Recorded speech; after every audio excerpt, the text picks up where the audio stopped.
Hey everybody, Joe Joseph here for thedailySheeple.com, and this is your news shot. So let's go to Activist Post. They say the longest war in U.S. history turned 16.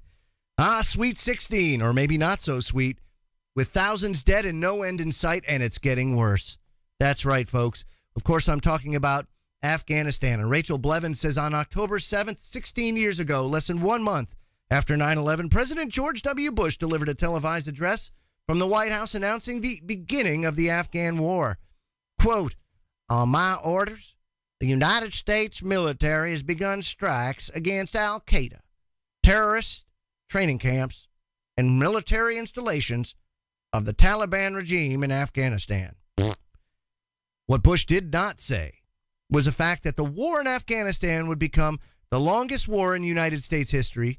Thousands of American lives and billions of taxpayer dollars would be wasted at the expense of the U.S. war machine, and the war on terrorism would only create more terrorism as a result. Over 31,000 civilian deaths have been documented in Afghanistan following the U.S. invasion. It should be noted that over the last few years, civilian deaths have substantially increased, which serves as a reminder that the situation is only getting worse. And the United Nations Assistant Mission in Afghanistan began documenting civilian casualties in 2009. The combined number of the civilians who were killed and injured that year was nearly 6,000. The number has steadily increased over the year, and in 2016, it reached a record high with nearly 3,500 killed and nearly 8,000 injured. This is huge, folks.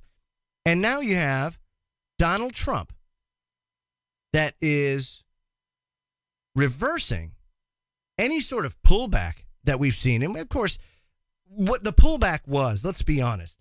The pullback was bring back active duty military, but we're going to put contractors in their place. We're going to put mercs out there.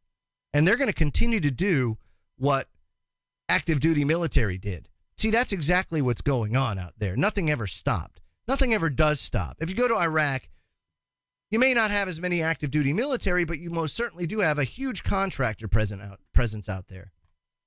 And you continue to have that presence to this day.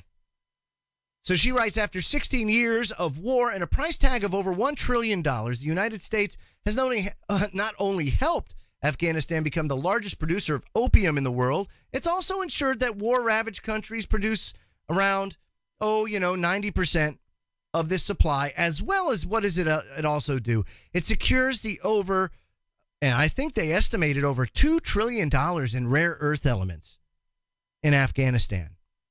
I mean, a huge, huge natural resource, which if you understand the way rare earth elements work, China owns 90% of the rare earth element mines in the world.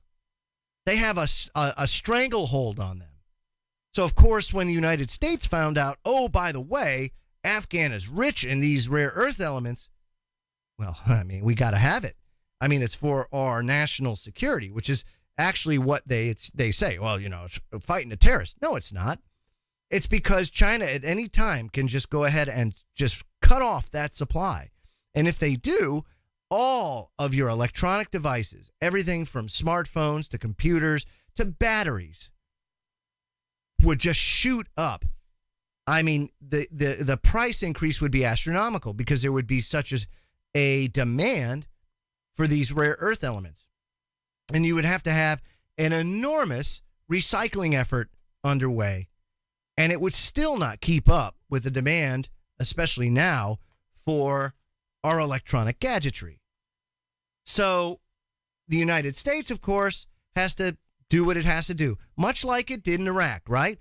Saddam Hussein went and took the dollar, he got his country off the dollar standard, off the petrodollar. And it was a contagion. He started something that many countries followed suit with afterwards, but he was the first one to ditch the petrodollar. And in doing so, what happened? George Bush had to go and invade and take it over, get him out of power to prop up the power of the petrodollar. Because if he had not, then other countries would have certainly followed suit much faster than they did. So you have to look at the real causes of these wars.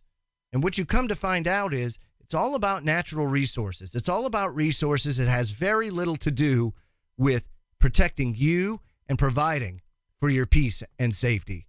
I'm Joe Joseph. This was thedailysheeple.com's News Shot. Feel free to comment below and visit our website at thedailysheeple.com.